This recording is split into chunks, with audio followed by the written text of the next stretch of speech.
ஒரு மனிதனுடைய நிராசை பற்றி பேசுது.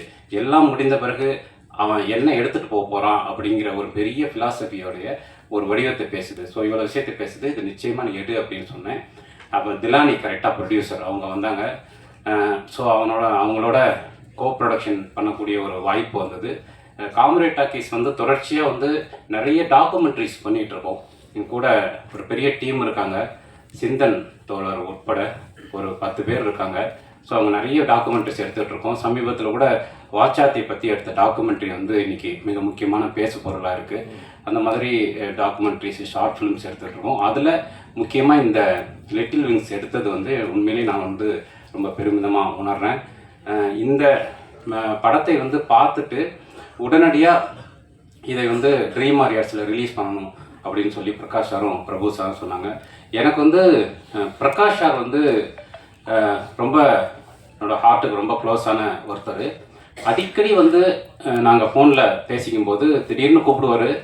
ஒரு முருகவேலுடைய ஒரு கதை படித்தேங்க, இந்த கதை ஃபிலிம் பண்ணால் ரொம்ப நல்லாயிருக்கும் அப்படின்னு சொல்லுவார். அந்த மாதிரி நிறைய லிட்ரேச்சர்ஸ் படிச்சுக்கிட்டே இருக்கிற ஒருத்தர் பிரகாஷ் சார். ஸோ அந்த மாதிரி ஒரு ப்ரொடியூசர் அமையிறது ரொம்ப அபூர்வம், உண்மையிலேயே அபூர்வம் இன்றைக்கி இந்திய சினிமா சூழலில். அப்படி வந்து தொடர்ச்சியாக வந்து லிட்ரேச்சரை, லைஃப்பை கரெக்டான மிக்சிங்கில் சினிமாவுக்கு கொண்டு வரணும்னு நினைக்கிறது வந்து பிரகாஷ் சார், பிரபு சார் 2 பேர்ட்டையும் இருக்கிற மிக முக்கியமான அம்சமாக பார்க்குறேன். அதனால் எப்போ இந்த படத்தை வந்து அவங்க எடுத்துக்கிறேன்னு சொன்னாங்களோ அப்போவே நான் ரொம்ப முக்கியமாக வந்து நவீனுக்கு வந்து ஒரு பெரிய ஒரு லைஃப் வந்து அதில் பிகின் ஆகும் அப்படின்னு நான் நினைக்கிறேன். ஏன்னா ட்ரீம் வாரியர்ஸ் வந்து ஒரு தொட்ட படைப்பாளிகள் எல்லாருமே ரொம்ப முக்கியமான ஒரு இடத்துக்கு வந்திருக்காங்க. ஏன்னா அப்படிப்பட்ட விஷயத்தை தான் ட்ரீம் வாரியர்ஸ் தொடர்ந்து பண்ணுவாங்க. அதனால் ஒரே நேரத்தில் இப்படியான ஒரு படைப்பை எடுத்துகிட்டு வந்ததுக்கும் நவீனுக்கு ஒரு முக்கியமான டோரை ஓப்பன் பண்ணதுக்கும் ட்ரீம் வாரியர்ஸ்க்கு தேங்க்யூ சார். ஸோ இப்படியான சூழலில் இந்த மாதிரி ஆனால் ஒரு இன்றைக்கி வந்து குளோபலைசேஷனுடைய ஒரு பெரிய ஸ்பேஸில் இன்றைக்கி உலகம் இருக்குது. இன்றைக்கி ஷார்ட் ஃபிலிம்ஸ், வெப் சீரிஸு, திரைப்படம், ஒரிஜினல் கண்டென்ட் அப்படின்னு என்ன வடிவத்தில் வந்தாலும் அது உலகம் முழுவதும் போவதற்கான ஒரு ஸ்பேஸ் வந்து இன்றைக்கி உருவாயிருக்கு. அப்படி இந்த மாதிரியான புதிய சிந்தனைகள் இன்னும் நிறைய வரணும். சந்தோஷோடைய இசை ஒரு சூப்பரான மியூசிஷியன். நான் வந்து அவரை போய் ஸ்டுடியோவில் பார்த்தப்போ அவ்வளோ கிளாரிட்டியான மியூசிக். நிச்சயமாக சினிமாவில் உங்களுக்கு பெரிய இடம் உண்டு. அதே மாதிரி இந்த படத்தில் நடித்த அத்தனை பேரும் ஒரு அபாரமான நடிப்பை கொடுத்துருந்தாங்க. கேமராமேனு ஃபிலோ வந்து அதுதான், அவர் வந்து ஒரு படைப்பை மட்டும்தான் பார்ப்பார், சின்னது பெருசு அப்படிலாம் இல்லாமல் இன்றைக்கி இந்தியாவின் மிகப்பெரிய பட்ஜெட்டில் உருவாகக்கூடிய படங்களை செய்து கொண்டிருக்கிறவர் இந்த மாதிரியான குறும்படங்களிலும் தன்னுடைய கவனத்தை செலுத்தி புதிய படைப்பாளிகளுக்கான ஒரு ஸ்பேஸாக அவருடைய ஆஃபீஸ் இருக்குது.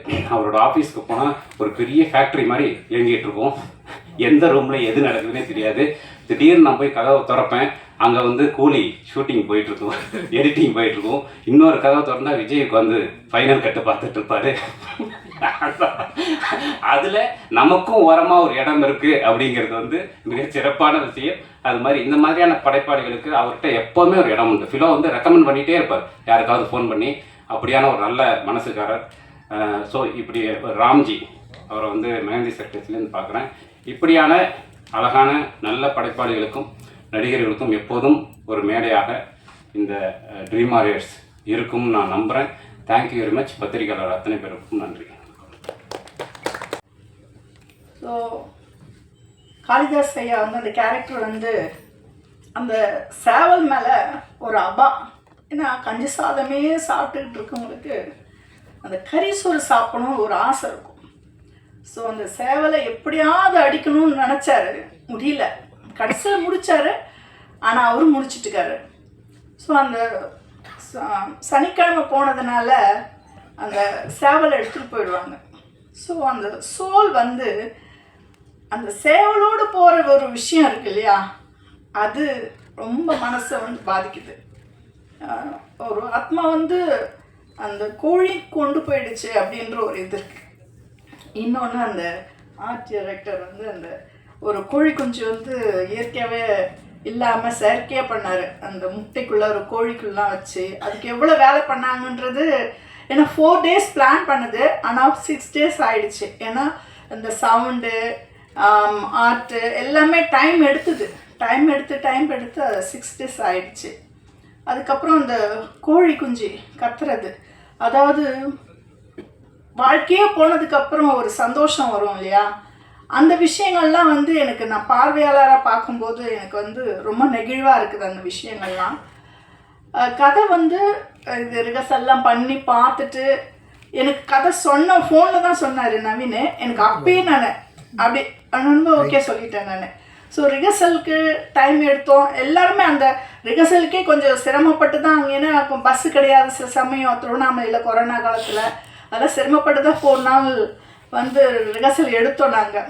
ஸோ இதில் வேலை பண்ண எல்லாருமே வந்து ஹார்ட் ஒர்க் பண்ணாங்க செட்டில். ஸோ அது எல்லோரும் இருந்தவங்களுக்கு எல்லாருக்கும் தெரியும். ஸோ எனக்கு ரொம்ப ஹாப்பியாக இருக்குது இந்த கதையில் வந்து எனக்கும் இந்த கதை பாத்திரத்தை நான் நடிச்சிருக்கேன்னு நான் பார்வையால் தான் பார்க்குறேன், ஏன்னா நான் பார்க்கல. ஸோ இந்த கேரக்டர் இவ்வளோ வெயிட்டாக இருக்குது அப்படின்னு சொல்லிட்டு. ஸோ தேங்க்ஸ் நவீன், ரொம்ப தேங்க்ஸ். ஒர்க் பண்ண அனைவருக்கும் நன்றி நன்றி நன்றி, பார்வையாளருக்கும் நன்றி. தேங்க்யூ. அப்போ வந்து நம்மெல்லாம் வந்து திடீர்னு கோவிட்ல வந்து நிறைய துர்மரணங்கள் நிகழ்ந்து கொண்டு இருக்கு. அந்த காலகட்டத்தில் நம்மளோட ஆசைகளும் நம்ம மரணத்தோட சேர்ந்து மறிச்சிடுது. ஸோ திடீர்னு நம்மளுடைய மரணம் நிராசையா அப்படியே நம்மளுடைய ஆசையும் அப்படியும் நம்மளோட மரணத்தோட சேர்ந்து போயிடுது. ஆனால் உலகம் அதோட அப்படியே ஓடிக்கிட்டே இருக்கு. ஸோ அந்த கேள்வியை அட்ரஸ் பண்ணணும் தான் இந்த கேரக்டர் எழுதப்பட்டது. ஸோ இவரோட அப்சஷன் வந்து இதுதான். அவரோட அப்சஷன், அவர் ஒரு சேவல் சாப்பிட ஆசைப்படுறாரு தவிர அதுக்கு உள்ள விஷயங்கள் வந்து இதுதான் சப்டெக்ஸ்ட். இன்னொரு கேள்வி வந்து நிறைய எங்கள் ஊரில் வந்து கணவனால் துன்புறுத்தப்படுற பெண்கள் வந்து அவங்களுடைய டொமஸ்டிக் வாழ்க்கையில் வந்து ஒரு தீர்வே இருக்காது. அது வந்து ஒரு பெரிய தொடராக போய்கிட்டே இருக்கும். எனக்கு சில நேரங்களில் அந்த மாதிரி வீடுகளில் வந்து நிறைய குடிச்சிட்டு இறந்துடுவாங்க. ஸோ இறந்ததுக்கப்புறம் அந்த பெண்கள் வந்து ரொம்ப சுதந்திரமாக இருக்கிறது நமக்கு தெரியும். ஸோ இந்த மாதிரியான இந்த கேள்விகளை அட்ரஸ் பண்ணுறது தான்.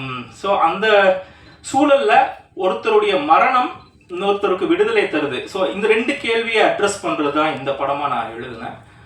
அப்புறம் இந்த கதையுடைய மூலம் வந்து அண்ணா சென்ட்ரரி நூலகத்தில் வந்து படிச்சுட்டு இருக்கோம். ரெகுலராக படிக்கும்போது கந்தர்வன் எழுதிய கதை வந்து எனக்கு இதனுடைய தொடக்க புள்ளியாக இருந்தது. ஸோ இதுதான் இந்த படம் ஆரம்பித்த விதம்.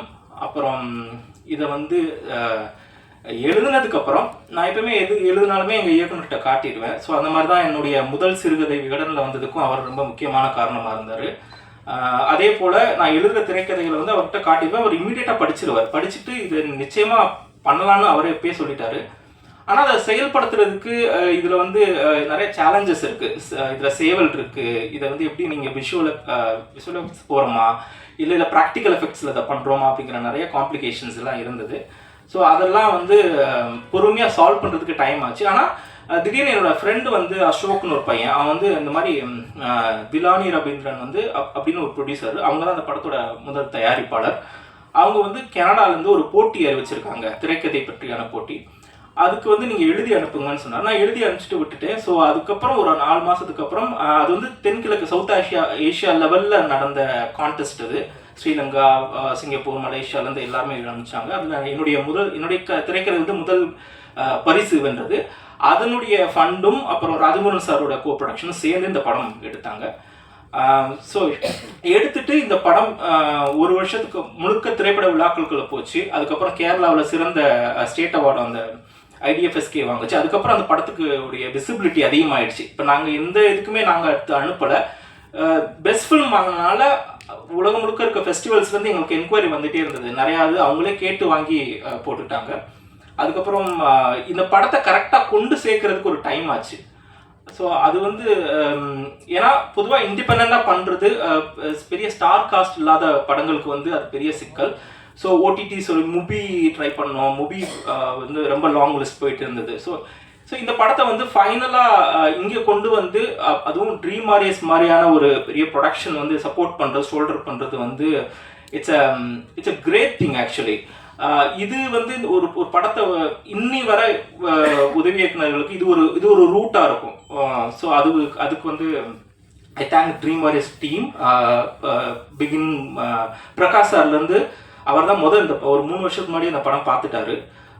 அவர் அவார்ட்லாம் வாங்குறதுக்கு முன்னாடியே ஹி செட் லைக் அவருக்கு ரொம்ப பிடிச்சிருந்தது. தென் பிரபு sir and then we start with Alauddin, Gogan sir, அப்புறம் Krishna. I thank everybody to bring this to what you have done to Little Wings is really a great thing. எல்லாருக்கும் வணக்கம். நான் தான் Manasvi. Flash சித்தர் டிவிக்கு லைக் பண்ணுங்கள், ஷேர் பண்ணுங்கள், subscribe பண்ணுங்கள், கமெண்ட் பண்ணுங்கள், மறக்காமல் அந்த பெல் ஐக்கானையும் கிளிக் பண்ணிடுங்க. அப்போ தான் உங்களுக்கு நோட்டிஃபிகேஷன்ஸ்லாம் வரும். Thank you all. Bye bye.